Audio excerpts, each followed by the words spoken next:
Have you ever been woken up to a fluffy animal, for example, a dog or cat greeting you in the morning? All of these animals have something in common. They took generations upon generations to evolve into the domesticated animals they are today, going from undomesticated wild animals all the way to domesticated, coexistent, and friendly pets for us. One of the examples of these animals, although less commonly seen in America, is the Mustela Furo, also known as the ferret.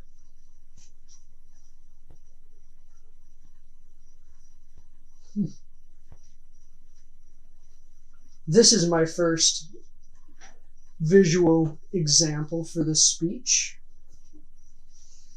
As you can see, this is a common ferret. He is very cute, very lovely, and very happy.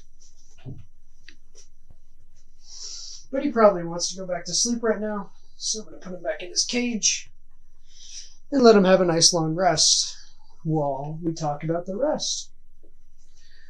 So, on the topic of domestication of animals, according to Mr. Goldman, the Scientific American, who compared domesticated ferrets and domesticated dogs over undomesticated weasels, he states, I quote, "Domesticated ferrets' performance was significantly different from the wild mustelids, but not statistically distinguishable from domesticated dogs."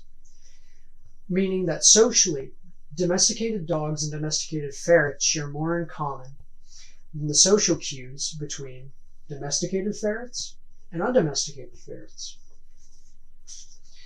Hello, I'm Dominick Wechsler, and today the speech will be going over the evolution of ferrets, their usefulness throughout the ages to humans, and that they are a modern pet in America.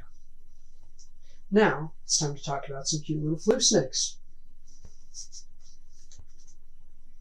Ferrets are obviously mammals, and like dogs, they are in the order of carnivora,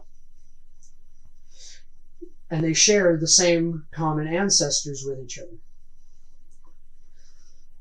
Mustela is the superfamily of Mustelae, which all of these cute little flufferinies fall into, which includes so far as raccoons and red pandas and everything else. But the carnivora family itself includes a lot inside of it, including even seals and as far as bears, which brings me on to my second visual aid for today,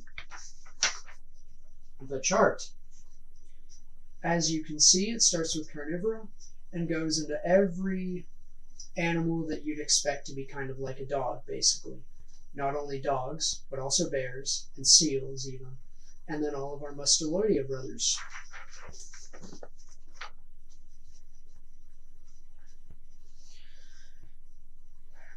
And their genus, of course, Mustela, as I already said, is for all types of weasels.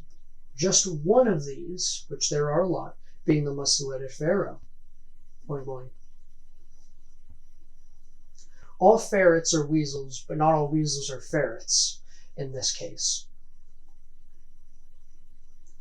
And as stated in the overview of ferrets by Nico J. Schumer, the domesticated ferret has lived in captivity for over 2,000 years, which has allowed it to domesticate itself and live perfectly with us. So ferrets are domesticated. Why might that matter to us? Being humans, being generally, I think, a little bit stronger than tiny long boy over there. Ferrets, for hundreds of years, have been used for agricultural protection, fashion, and even as pets. As reported on the forum, Animal Diversity Web by Matt Wund, mustelids help control rodent populations. In addition, many are hunted for their pelts, often considered highly valuable. So ferrets would be used by all for a huge amount of time, but especially prevalent in the 1920s America. Ferrets were used by farmers to get rodents, a bunch of different animals, and even rabbits off of their property, because what my little boy there does with his cute little claws will crawl into the ground, find their tunnels, and rat them out. But people, especially the very rich, luxurious people back in the day, and even now, thought, well, that ferret is extremely cute. I would like to wear that. And that's where you get minks, which are one of the close descendants to ferrets. How minks and sables are hunted and turned into coats for people who are extremely wealthy. But they're also used by virologists and a bunch of different researchers studying how viruses transmit. Even the virus that will turn into COVID can transmit inside of these cute fluffers, although it doesn't affect them. And their respiratory systems are very interesting to them. But also many are used as pets, just like mine. And another one, which is currently probably sleeping under the couch. It's kind of like a hobo that way. Why should anyone possibly get a ferret anyway? Over a pet such as a dog or a cat, more used in America.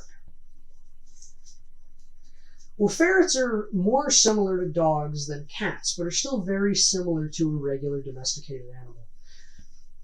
Unlike a domesticated animal, or unlike most domesticated animals, ferrets need sociality with others because they're domesticated to survive. Without it, they get stressed and they even die.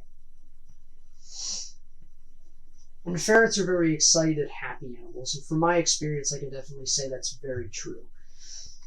When they're excited, they even do a weasel war dance where they jump up and down.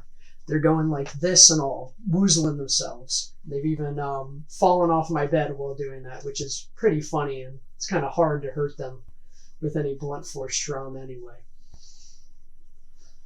But they're a very excited, very happy, and passionate animal. And they even sleep 16 hours a day, usually.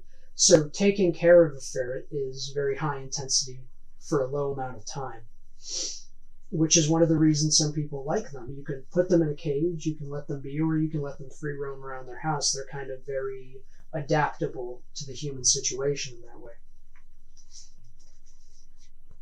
And now that we all know about our tiny, elongated canine cousins, or their cousins rather, it's time to sum them up.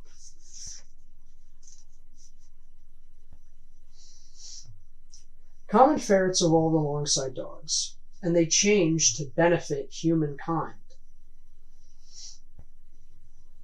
Weasels became these refined weasels that can be used as pets, that can coexist just like a bunch of other animals can with humans.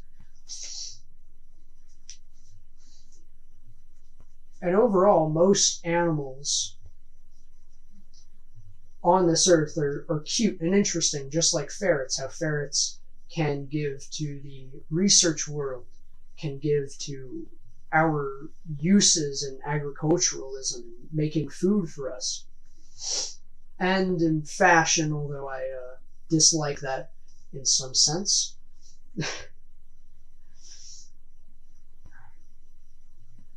But most animals on this planet are very cute and very interesting. And if you give them time and if you research them and you really think about how they can benefit you, you might not only find some very fascinating things in this world, but you also might find a friend. Thank you for listening.